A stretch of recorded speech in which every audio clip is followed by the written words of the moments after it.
My boyfriend called me ugly in front of his friends and dumped me at a restaurant, leaving me to pay for the dinner. As he walked away, he loudly said, "A girl like you should be grateful I even dated you." I smiled and calmly waited. This morning, my phone blew up with 13 missed calls. You guys, I'm still processing what happened last weekend. I keep replaying it in my head and wondering if I somehow imagined the whole thing. But nope, my maxed out credit card and the ice cream stains on my couch confirm it was very real. For context, I had been with Ryan for 2 years. 2 years. Not some casual fling or whatever. We had the whole routine down.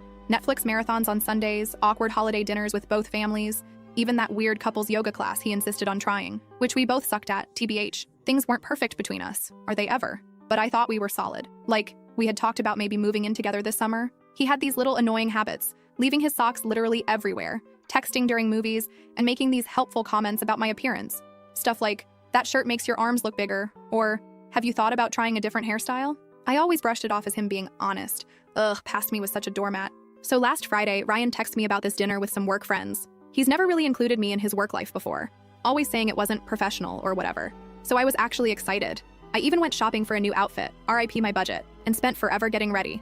I'm talking full YouTube makeup tutorial, the fancy straightener I only use for special occasions, the works. I get to this super expensive restaurant downtown, the kind with tiny portions and no prices on the menu. Red flag number 1. Ryan's already there with 2 guys he works with, Leonard and Pablo. The moment I walk up, there's this weird vibe. Ryan barely acknowledges me. Just this half stand from his chair and a quick "you're late."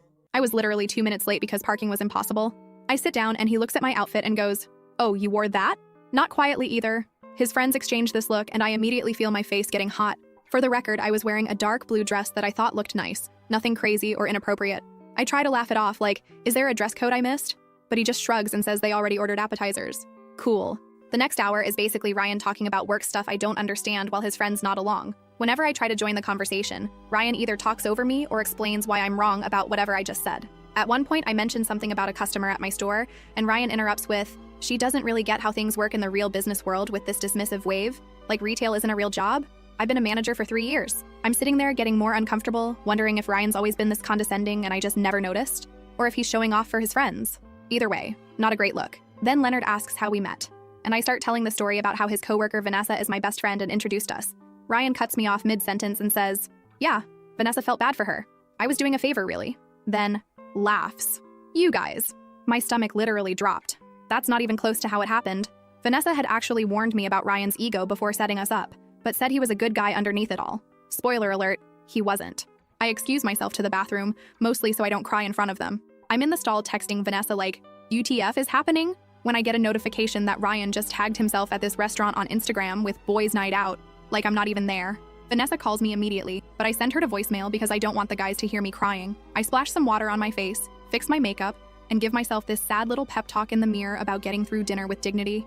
When I get back to the table, they're all laughing about something, but stop abruptly when I sit down. Awesome. The waiter brings our main courses, and Ryan keeps making these jokes about my food choice. I ordered pasta, one of the less expensive options because I was already worried about the bill, and he keeps saying stuff like carb loading for a marathon, and that's a bold choice for someone with your body type. Each comment feels like a little paper cut, and they're adding up fast.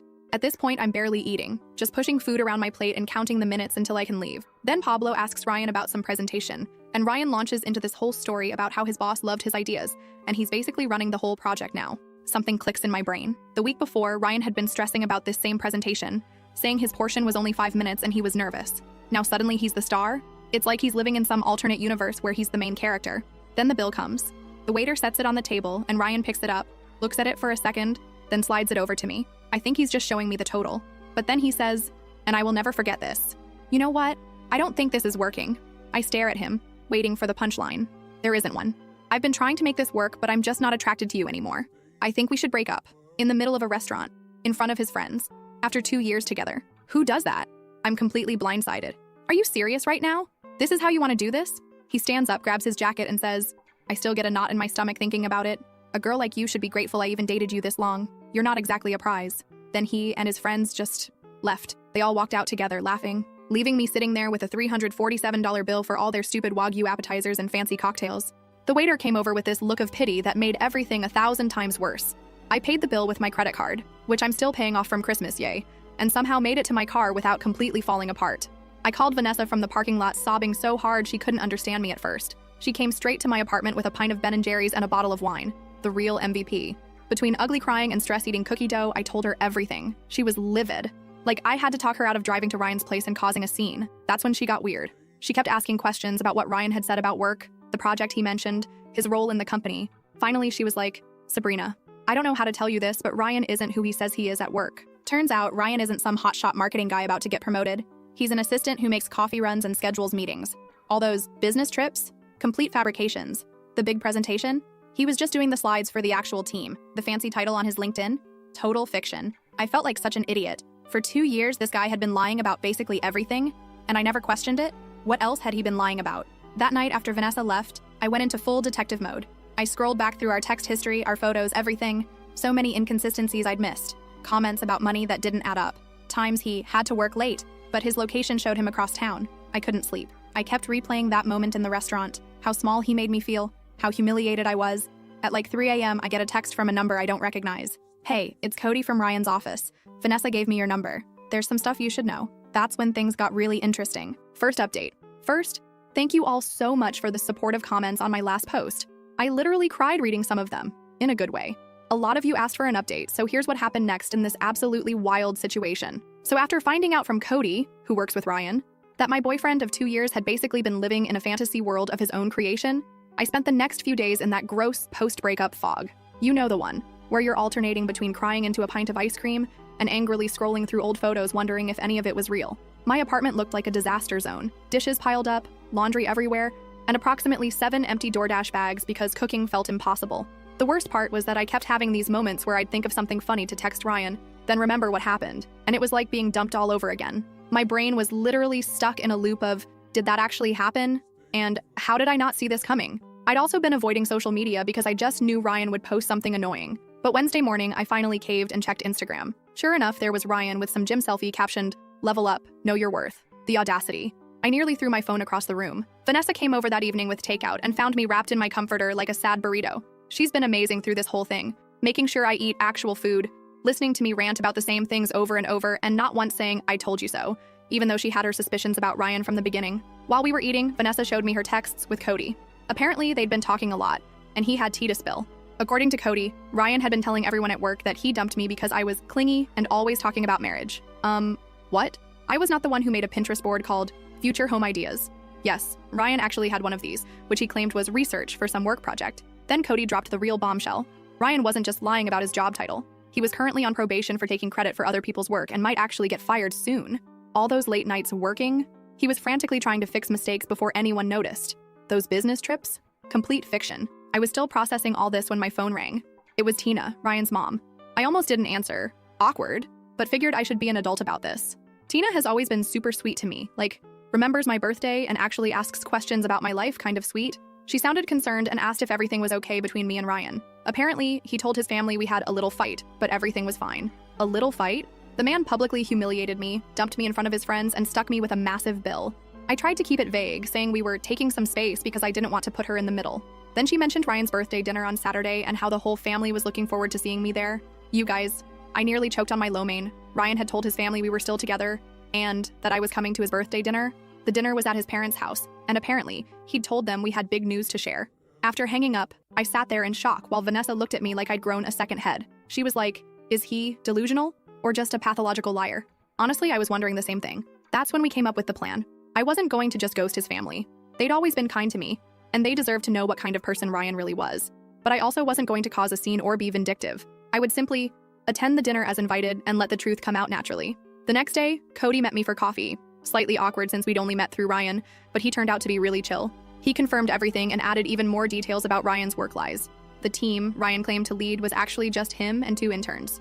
The big presentation he was in charge of last month, he was just operating the slideshow while his boss presented. Cody seemed genuinely upset on my behalf, saying he'd always thought Ryan's stories about me seemed off. Apparently, Ryan would come to work complaining that I was high maintenance, when in reality I was paying for most of our dates toward the end, because Ryan claimed to be between paychecks, which I now realized probably meant he was terrible with money. Midway through our conversation, Cody got a text from their boss asking if he could come in Saturday evening to help with some emergency project. Cody was bummed because he'd had plans, but then I had an idea. What if Cody needed to drop something off at Ryan's parents' house during the birthday dinner? The timing would be perfect. As we were figuring out the details, my phone buzzed with a text from Ryan. First one since the restaurant disaster. It just said, "We need to talk about what happened." I might have overreacted. Might have. I showed Cody, and he nearly spit out his coffee.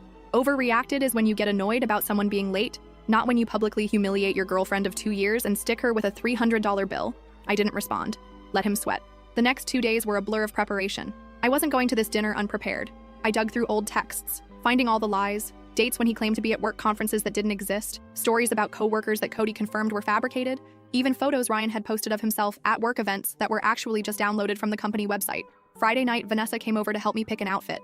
Not gonna lie, part of me wanted to show up looking amazing just to spite him, but we decided the best approach was to look nice, but not like I was trying too hard.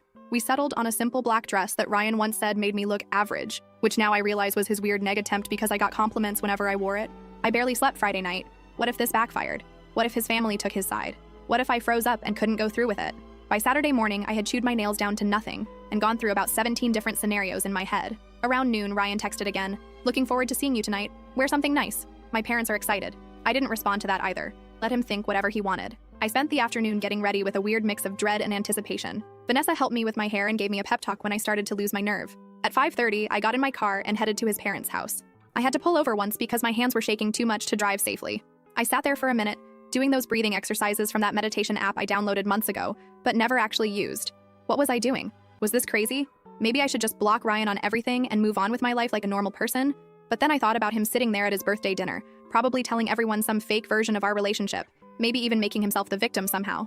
And my resolve hardened. I pulled up to his parents' house at 6:15, fashionably late, which I knew would annoy Ryan. There were several cars already in the driveway. Looked like the whole family was there. I checked my makeup in the rearview mirror, took one last deep breath, and walked to the door.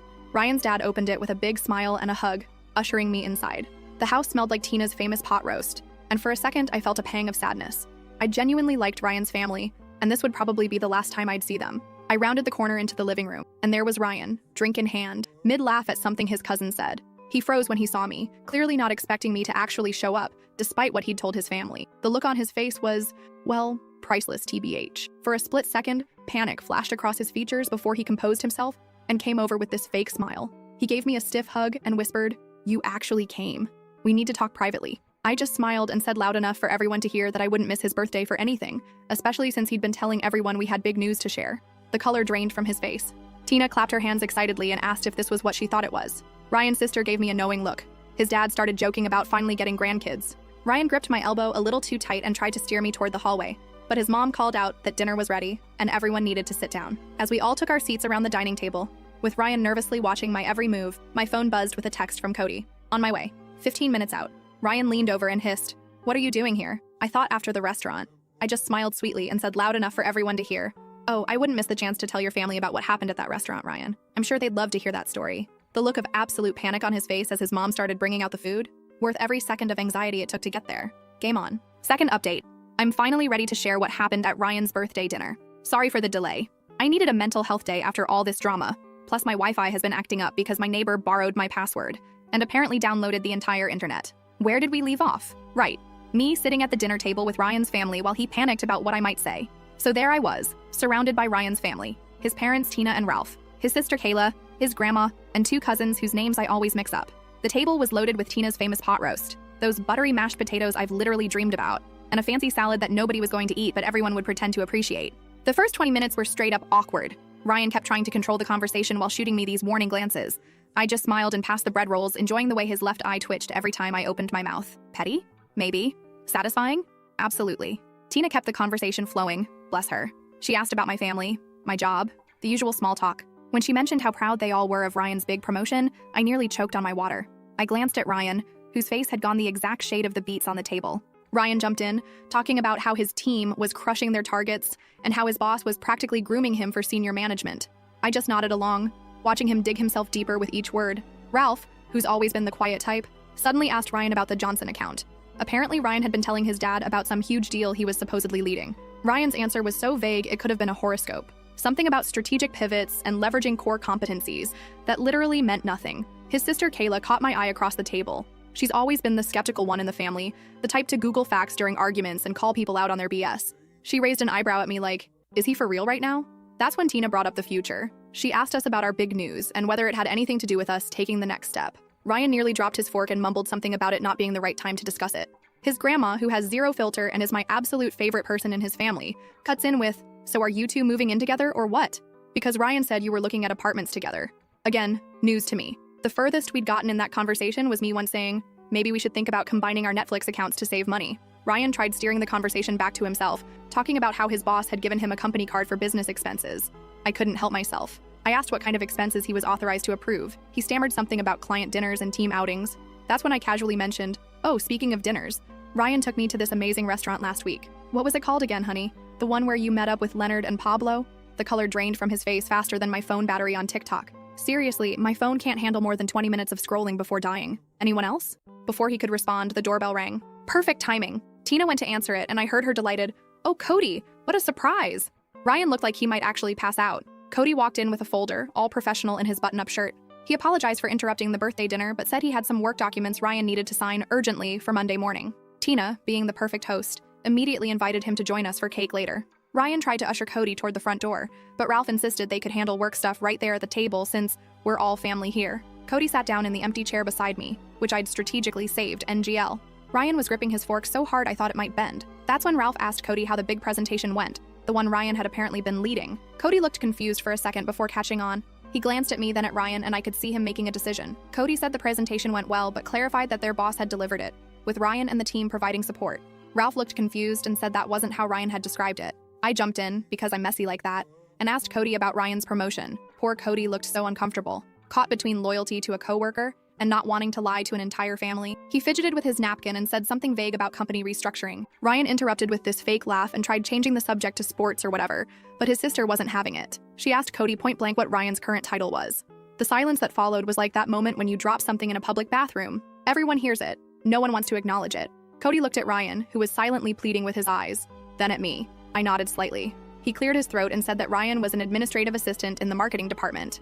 The silence. Ralph put down his fork slowly. His grandma made this little sound. Kayla muttered something that sounded suspiciously like, I knew it. Ryan immediately went into damage control mode, saying Cody was confused, that he had multiple roles, that it was complicated. But the dam had broken. His family started asking specific questions that he couldn't weasel out of. When did you get promoted? He hadn't. Why did you say you had a team? He didn't. What about that corner office you mentioned? Also fictional. With each question, Ryan's stories unraveled more. He kept looking at me like this was somehow my fault, which just made me more determined to let everything come out. Tina, bless her heart, tried to smooth things over. She suggested we all have some cake and talk about happier things. As she went to the kitchen to get it, Kayla asked me directly about the restaurant I'd mentioned earlier. This was my moment. I took a deep breath and told them everything. How Ryan had invited me to meet his friends, how he'd belittled me throughout dinner, how he'd dumped me in front of everyone and walked out, leaving me with a $347 bill I could barely afford. Ryan tried interrupting several times, but his dad shut him down with this look I'd never seen before. Pure disappointment. Ryan's defense? That I was exaggerating and playing victim, that I had embarrassed him in front of his colleagues by not fitting in, that leaving me with the bill was teaching me financial responsibility. His grandma actually snorted at that last one. Cody, who had been quiet through most of this, finally spoke up. He confirmed my story, adding that he'd heard Ryan bragging to coworkers about how he'd put me in my place. He even pulled out his phone and showed texts from Pablo. Receipts, y'all, discussing what had happened. Tina came back in with the cake just as Ryan was trying to paint himself as the victim. She set it down and asked what she'd missed. No one spoke for a moment. Then Ryan's dad said very quietly that they needed to have a family discussion about honesty. Ryan exploded, like full-on temper tantrum. He accused me of turning his family against him, called Cody a traitor, and said everyone was just jealous of his success. What success? He knocked over his water glass, pointed at me, and yelled that a girl like me should be grateful he even bothered with me. His mom gasped. His grandma said something that I'm pretty sure was old people swearing. His sister just shook her head like she wasn't even surprised. I stayed calm somehow, and said that the only thing I was grateful for was finally seeing who he really was. Ryan stormed out, slamming the door so hard that one of Tina's decorative plates fell off the wall and cracked. The aftermath was weirdly peaceful. Tina apologized to me like 50 times. Ralph looked tired and sad. Kayla helped clean up the spilled water. Cody apologized for his part in the awkwardness but said he couldn't stand by while Ryan lied to everyone. Then the strangest thing happened. Instead of asking me to leave, they insisted I stay for cake. We all sat there. Ryan's ex-girlfriend, his coworker, and his family, eating birthday cake without the birthday boy. In any other situation, it would have been the most awkward thing ever. But somehow it wasn't. After cake, I helped Tina clean up in the kitchen. She kept apologizing and saying she had no idea Ryan had been lying about so much. She seemed genuinely heartbroken, not just about what he'd done to me, but about who her son had become. I felt bad for her, TBH. No parent wants to realize their kid is, well, kind of terrible. She asked me quietly if there had been signs before, and I admitted that looking back, there were red flags I'd ignored because I wanted to believe the best about him. When I was getting ready to leave, Ryan's dad pulled me aside. He thanked me for my honesty and apologized for what his son had done. He seemed so defeated, like he was trying to figure out where they'd gone wrong in raising him. I assured him it wasn't their fault. Ryan had made his own choices. Cody offered to walk me to my car, probably sensing I needed a moment to process everything. As we walked down the driveway, he mentioned that Ryan had been having problems at work for months, taking credit for other people's ideas, lying about his contributions, even faking emails from clients. He was actually on his final warning before potential termination. Suddenly, Ryan's desperate need to appear successful made a twisted kind of sense. His whole identity was built on this fake image of success and status. When I thought about it that way, I almost felt sorry for him. Almost. I thanked Cody for backing me up and drove home in a weird state of emotional exhaustion mixed with relief, like when you finally take off an uncomfortable bra at the end of the day. Sorry for the weird analogy, but y'all know what I mean. When I got home, I had 3 missed calls from Vanessa wanting updates. I was about to call her back when my phone buzzed with a text from Ryan. "You've ruined everything. This isn't over." I didn't respond, just blocked his number and made myself some tea. I should have been scared or upset, but honestly, I just felt tired. And maybe a little proud of myself for standing up to him. I thought that was the end of it. I really did. But this morning, my phone blew up with 13 missed calls. From Ryan's mom, his sister, Cody, and several numbers I didn't recognize. Something had happened overnight. And based on the increasingly frantic voicemails, Ryan had completely lost it. Last update, I'm finally ready to explain about those 13 missed calls. Thanks for being patient while I processed everything that happened. Also sorry for the delay. My laptop decided to do a surprise 4-hour update right when I sat down to write this. So where were we? I woke up Sunday morning after the birthday dinner disaster to find my phone blowing up with calls from Ryan's family and Cody. At first, I legit thought someone had died or something. My stomach did that awful dropping thing as I scrolled through the notifications. 5 missed calls from Tina, 3 from Kayla, 2 from Cody, and 3 from numbers I didn't recognize. I called Tina back first because she seemed the most worried based on her voicemails, which were just variations of "Sabrina, please call me as soon as you can." She picked up on the first ring, sounding exhausted. Apparently, after Ryan stormed out of the birthday dinner, he'd gone on a complete bender. He'd shown up at his ex-girlfriend's apartment at like 2 a.m., drunk and ranting about how I'd ruined his life. The ex, who I didn't even know existed TBH, was understandably freaked out and called Kayla, who had to go pick him up. But that wasn't all. Ryan had also spent the night sending unhinged messages to practically everyone we knew. He'd texted Cody threatening to ruin him at work. LOL, good luck with that when you're about to get fired. He'd posted this long, rambling status on Facebook about how he was surrounded by snakes and people would regret betraying him. Most concerning was that he'd posted my address in a private message to his friend Pablo, saying he was going to make me pay for humiliating him. Pablo, who apparently has some moral compass, immediately called Tina and forwarded the message, which is why she was trying so desperately to reach me. I was sitting on my couch in my ratty old pajamas, hair still in yesterday's messy bun, trying to process all this information while Tina apologized approximately 50 times for her son's behavior. I should have been scared, I guess. But honestly, I just felt tired. Like when your phone is stuck at 1% battery for hours, just waiting for it to finally die so you can charge it and move on. Tina insisted on coming over just to make sure I was okay, which was super sweet but also made me panic clean my apartment. Nothing motivates tidying up like knowing someone's mom is about to see your living space. Am I right? I was literally throwing dirty laundry into my closet and scrubbing dried toothpaste off the bathroom sink when my doorbell rang. It wasn't just Tina. Kayla was with her too. They brought coffee and those little pastries from the bakery near their house, which, not gonna lie, might be what I miss most about being with Ryan. We sat at my tiny kitchen table with the wobbly leg that I've been meaning to fix for months, and they filled me in on the Ryan situation. According to Kayla, this wasn't the first time Ryan had lied about his life. In college, he'd apparently told everyone he was on the baseball team when he'd actually been cut during tryouts. He'd once claimed to be talking to a popular girl who had no idea who he was. There was a whole pattern of him creating this fictional version of himself that was more successful, more popular, more everything. As they were talking, my phone kept buzzing with texts from friends who'd seen Ryan's social media meltdown. Vanessa was freaking out, wanting to come over with her boyfriend who does kickboxing just in case. She watches too many crime shows, I swear. My group chat was blowing up with confused messages about the dramatic subtweets Ryan was posting. That's when my doorbell rang again. I literally froze, wondering if it was Ryan. Kayla peeked through the blinds and let out a long breath. It was Cody. Apparently, Ryan had been blowing up his phone all morning too, and Cody wanted to warn me in person since Ryan had mentioned paying me a visit. So there we all were. Me, Ryan's mom, his sister, and his coworker, sitting in my living room on a Sunday morning, trying to figure out what to do about this man-child throwing a tantrum because he got caught in his lies. If it wasn't so stressful, it would have been hilarious. Like, imagine explaining this situation to someone who wasn't there. Cody mentioned that their boss had already gotten wind of Ryan's social media tirade. Someone had screenshotted and forwarded it. So Monday at work was going to be interesting. Kayla was worried Ryan might do something stupid if he lost his job on top of everything else. That's when my doorbell rang again. This time, it was the building manager, looking super awkward. Apparently, Ryan had been downstairs making a scene in the lobby, demanding to be let up to my apartment. The manager had refused, bless him, and threatened to call the police, at which point Ryan had stormed off, but not before yelling that I was a lying bitch loud enough for the entire first floor to hear. Tina looked devastated. She kept apologizing and saying she didn't know where they went wrong with him. I felt terrible for her. Imagine realizing your adult son is basically a walking red flag. Kayla was more practical, suggesting I document everything just in case Ryan's behavior escalated. We were all sitting there trying to figure out what to do when my phone buzzed with a notification. Ryan had tagged me in an Instagram story. Against my better judgment and everyone in the room telling me not to look, I opened it. It was a photo of me from early in our relationship, sleeping on his couch with my mouth open, captioned, "Miss Perfect who ruined my birthday isn't so perfect. A girl like you should be grateful anyone took pictures of you at all." Like, that was his big revenge? A slightly unflattering photo from 2 years ago?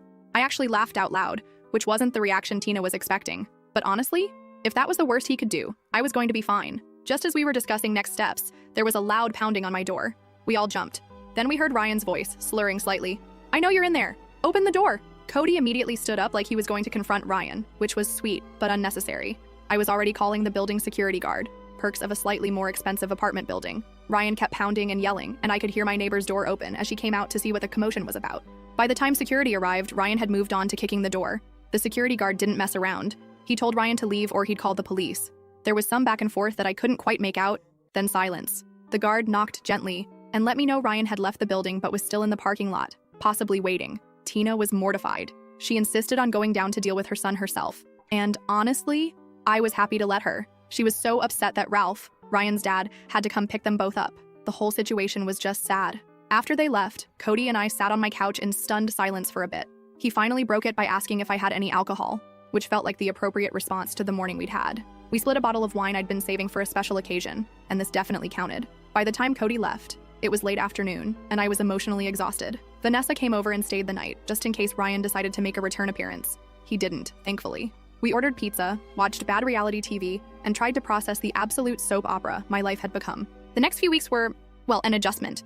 Ryan got fired from his job after failing to show up for 3 days and sending inappropriate emails to several coworkers. He moved back in with his parents temporarily, which I only know because Kayla and I have kept in touch. She's actually pretty cool. We get coffee sometimes. Ryan tried to contact me a few more times, leaving voicemails that ranged from angry to tearful to weirdly nostalgic. I saved them all just in case, but never responded. He created a few fake Instagram accounts to message me, but they were so obviously him, who else would write "you're making a big mistake" with that spelling error, that I just blocked them instantly. The weirdest part was running into him at Target about a month later. I was in the home section looking at shower curtains, and suddenly there he was, holding a pack of socks and looking like he hadn't slept in days. We made eye contact, and for a second I thought he might cause a scene. Instead, he just turned around and walked away, leaving his shopping basket right there in the aisle. That was 3 months ago now. Ryan eventually moved to his uncle's place in another state, according to Tina, who still sends me holiday cards, which is sweet, but awkward. His social media has gone suspiciously quiet. Kayla thinks his parents finally cut him off financially until he gets therapy. As for me, I'm doing pretty good, actually. My apartment finally feels like mine again, now that I've rearranged the furniture and replaced the stuff that reminded me of Ryan. The strangest outcome of all this might be my unexpected friendship with Cody. We're not dating or anything, though Vanessa keeps trying to make that happen, but we grab lunch sometimes and text about stupid TikTok videos. It's nice having someone who witnessed the whole Ryan saga and understands why I now have trust issues the size of Texas. Looking back at everything, I'm not angry anymore. Well, not just angry. I'm also weirdly grateful. Not for dating Ryan, definitely not that, but for finding out who he really was before things went further. Imagine if I'd moved in with him or something. Shudder.